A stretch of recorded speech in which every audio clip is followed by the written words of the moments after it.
Зверски убитой девушки, начинающей актрисы, называвшей себя «Черной орхидеей». Вскоре один из них узнает, что его подружка была связана с убитой, а спустя еще какое-то время он сталкивается с коррупцией и тайнами в полицейском департаменте.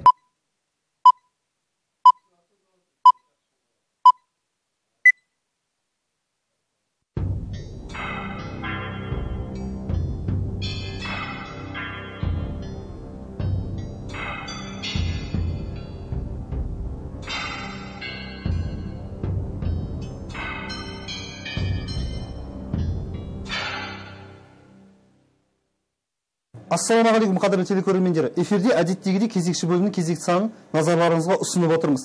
22 желтоқсан 2007 жылы Қазақстан Республикасы ұлттық қауіпсіздік комитеті жұмыс жоспарының қорытындысы бойынша жыл бойы атқарылған жедел қызметі нәтижесі жөнінде елбасына есеп беріп, алдағы 2008 жылдың жұмыс жоспарымен таныстырды. Басқосуға президент әкімшілігі, қауіпсіздік кеңес, Қазақстан Республикасы бас прокуратурасы және ішкі істер министрлігінің басшылары қатысты. Комитеттің атқарған негізгі жұмысы тікелей елбасының тапсырмасына сай орындалған болатын. Ұлттық қауіпсіздікті нығайта түсуде оң нәтижелі жетістіктерге қол жеткізген чекистердің жұмысы жөнінде бүгінгі хабарымызда. Халықаралық терроризм және экстремизммен күрес дер кезінде алдын алу жұмысын жүргізудің нәтижесінде Қазақстан Республикасы ұлттық қауіпсіздік комитетімен елімізде террористік әрекетке жол берілмеді. Оңтүстік Қазақстан облысында қылмыстық топ құрықталды. Олар іскер кәсіпкерлерді тонау және құқық қорғау органдары қызметкерлеріне шабуыл жасамақ болған. Қылмыстық істі зерттеу кезінде қылмыстық топты ұйымдастырушылар қатарына 16 адамның қатысы бар екені анықталды. Қазіргі таңда іс сотқа жолданды. Степногорск қаласында ұйымдасқан қылмыстық топтың 10 мүшесіне қатысты сот процесі аяқталуға жақын. Оларға Қазақстан аумағында террористік акті жасауды ұйымдастырған деген айып тағылды. Құқық қорғау органдары мен көршілес мемлекеттер іздеу салған. Бір топ қылмыскерлер анықталып қамауға алынды. Олардың қатарында аса ауыр қылмыс жасап, бой тасалап жүргендер де бар. Хизбут Тахрир діни экстремистік партиясының теріс жұмыс жүргізбек болғандардың іс-әрекеттерін алдын алуда бірқатар жедел жұмыстар қолға алынды. Шетелдік 3 эмиссар анықталып, олар ел аумағынан шығарылды. Қарағандыда хизбутшылар қатарына кірген 30 адамға қатысты және олардың жақтастарының үстіне қозғалған қылмыстық іс сотта әлі де жалғасып жатыр. Аталмыш партияның жақтастарына қатысты сот процесі Жаңаөзен қаласының сотында да жалғасуда. Ұлттық қауіпсіздік комитетімен қолға алынған бақылау разведтік әрекет кез келген шетелдік шпиондардың іс-қимылдарына қарсы бағытталады.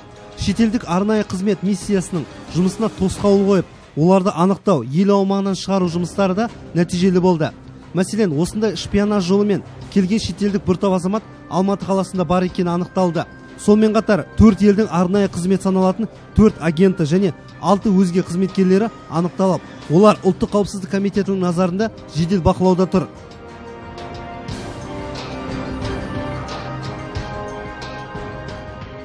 Мемлекеттің құпиясы саналатын мәліметтерді жария еткен үшін 125 лауазымды тұлғалар әкімшілік және тәртіптік жауапкершілікке тартылды.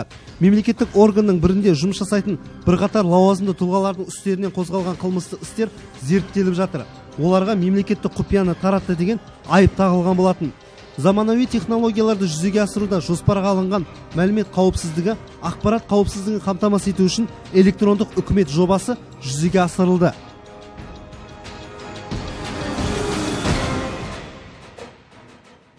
2007 жылы сыбайлас жемқорлыққа жол берілген фактілер көбейген. Барлығы 657 құқық бұзушылық анықталды. 469 лауазымды тұлғалар әкімшілік және тәртіптік жауапкершілікке тартылған. Олардың қатарында 16 әкім және 79 әкімшілік жұмысшылары бар. 4 сот және 2 сот орындаушылары, 5 прокурор. Қауіпсіздік кеңес жанындағы арнайы топтың бақылауында болған барлық қылмыстық істер сотқа жолданған.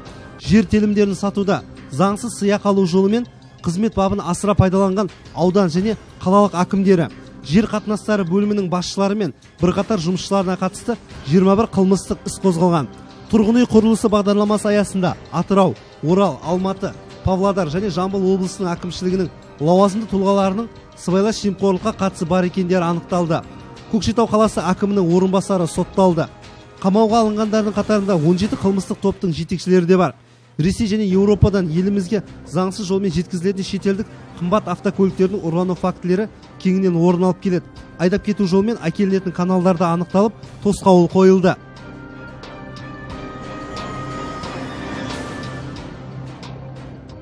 Халықаралық есірткі бизнесіне қарсы күрес жүргізген комитет жұмысының басым бағыты ұйымдастырушылар мен жеткізушілерді анықтауға жұмсалды. Кең көлемді операциялар жүргізудің нәтижесінде 21 есірткі канал жабылып, 252 адам қамалды.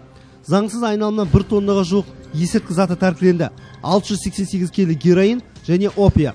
Германия, Ресей және Өзбекстандық әріптестермен бірлесіп жүргізілген 3 арнайы операция кезінде 5 есірткі жеткізілетін топтың жолы кесіліп, Ауғанстан арқылы тасымалданатын есірткі каналы жабылды. Елбасының бастамасымен қолға алынған Астана есірткісіз қала бағдарламасы өз нәтижесін бере бастады деуге негіз бар.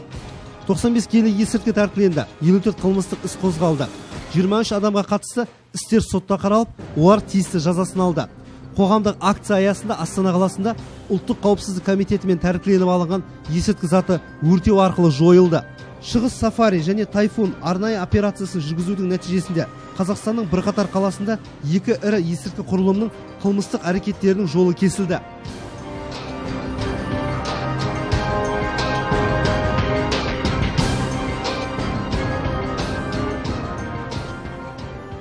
Кәсіпкерлерді шенеуніктер мен құқық қорғау органдары қызметкерлерінің заңсыз әрекеттерінен алдын алу бірқатар арнайы іс-шаралар жүзеге асырылды.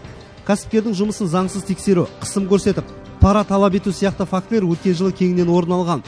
Мәселен, алаяқтық жолымен пара алу кезінде Шығыс Қазақстан облысы бойынша қоршаған ортаны қорғау басқармасының бастығы қолға түсті. Алматы және Шымкент қаласы бойынша өртке қарсы қызмет департаментінің басшылары заңсыз сыйақы алу кезінде заңсыз әрекеттері әшкереленді.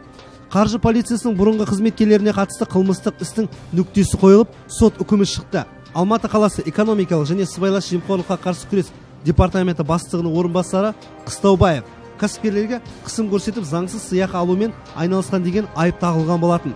Ақыры ол сотталып тынды. Ұйымдасқан экономикалық контрабанда фактілері және салық қылмыстарына қатысты 46 қылмыстық іс қозғалды.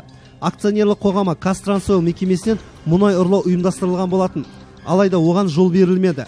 Жауапкершілігі шектеулі серіктестігі Энергорезерв Петролиум басшысы қамалды. Қара алтын ұрлығына қатысты Мақат Мұнайгаз және Мақат Мұнай өнімдері компаниясының жұмысшылары да қылмыстық жауапкершілікке тартылды. Сонымен қатар металл өнімдері ұрлығына байланысты қылмыстық топ құрықталды. Қазақстан Республикасы мемлекеттік шекарасы арқылы 20 миллион адам және 3 миллионға жуық көлік өткізілген. 2000-ға жуық контрабандалық әрекеттерге жол берілмеді. Каспий теңізінде тек бір ғана шұғыл алдын алу шарасы кезінде 2 браконьерлік база, 42 қайық, 137 шетел азаматы, заңсыз жолмен ауланған 6 тонна бекіре тұқымдас балық, 1 тонна икра тәркіленді. Заңсыз миграция каналының 10 жолы жабылды. Ел аумағына Қырғызстан, Өзбекстан және Қытай Халық Республикасының азаматтарын заңсыз кіргізбек болғаны үшін бірқатар қылмыстық істер зерттелуде. Әсіресе ішкі істер органдарының қызметкерлері қатысы бар деген күдікпен тексерулер жалғасуда. Ішкі істер министрлігі және сыртқы істер министрлігімен бірлесіп жүргізілген шара кезінде Қазақстан Республикасының келіп кету заңын бұзғаны үшін 4000-ға жуық шетелдік азаматтар әкімшілік жауапкершілікке тартылған. Бағдарлама ұлттық қауіпсіздік комитеті Маңғыстау облысы бойынша департаментінің бейнематериалы бойынша дайындалды. Баспасөз орталығының жетекшісі Мұрат Сейдағалиевке алғыс айта отырып, хабарымыздың кезекті санын осымен аяқтаймыз. Ел аман, жұрт тыныш болсын.